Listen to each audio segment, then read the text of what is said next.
شکریہ ادا کوم. زه یو مسافر یم دلته د ګاډۍ کار کوم نو چې کوم نه مخکې مونږ په بازار کې روټۍ خوړه 200-300 روپۍ به رانتلې و شکر الحمدلله پرې راتار سره میلاو دي ښه ښکلی خوراک دی ښه په عزت سره ناست یو د مراد سعید صاحب ډېره شکریه ادا کوم.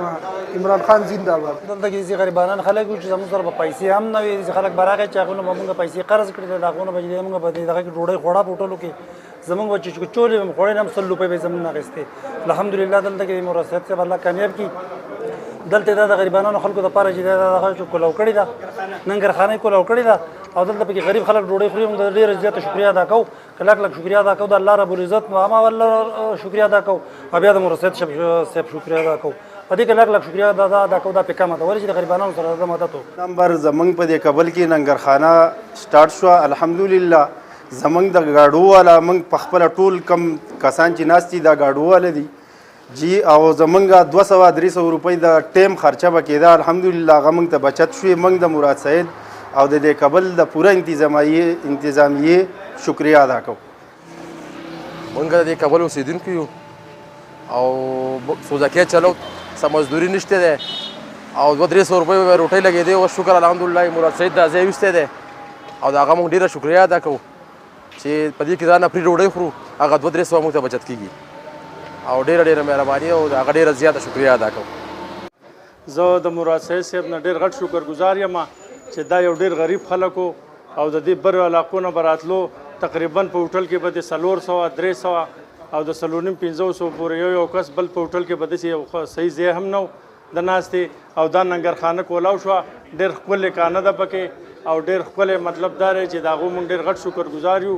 د لاس وینځلو ځای برابر دی د ناستې برابر دی بلډینګ یې برابر دی او بجلی هر قسمه فیسلیټډ پکې دي. نو موږ د مراد سعید صاحب نه ډېر زیات خوشحاله یو ډېر زیات شکرګزار یو چې په کابل کې دا دغه کولاو کړم.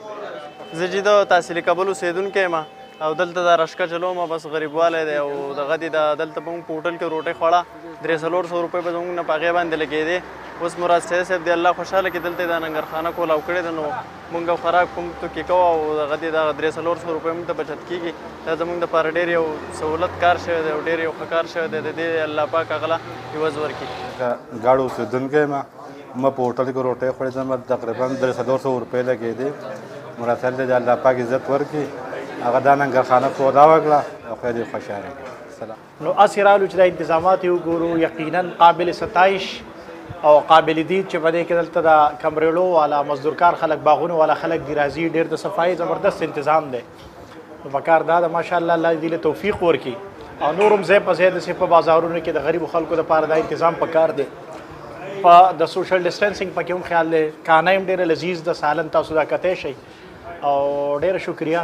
ماشاءالله دا دغه زموږ دپاره کولاو شوه د غریبانو دپاره موږ ډېر خوشحاله یو. موږ شکریه ادا کوو د مراد سعید او د ټولو کسانو او ماشاءالله موږ ډېر سهولت دی. موږ غریبانان یو دلته خامخا روټۍ خورو او زموږ ته سهولت دی کې ډوډۍ خوړه پیسې به لګېدې. موږ مراد سعید ډېره شکریه ادا کوو چې موږ ته پرې ډوډۍ میلاوي.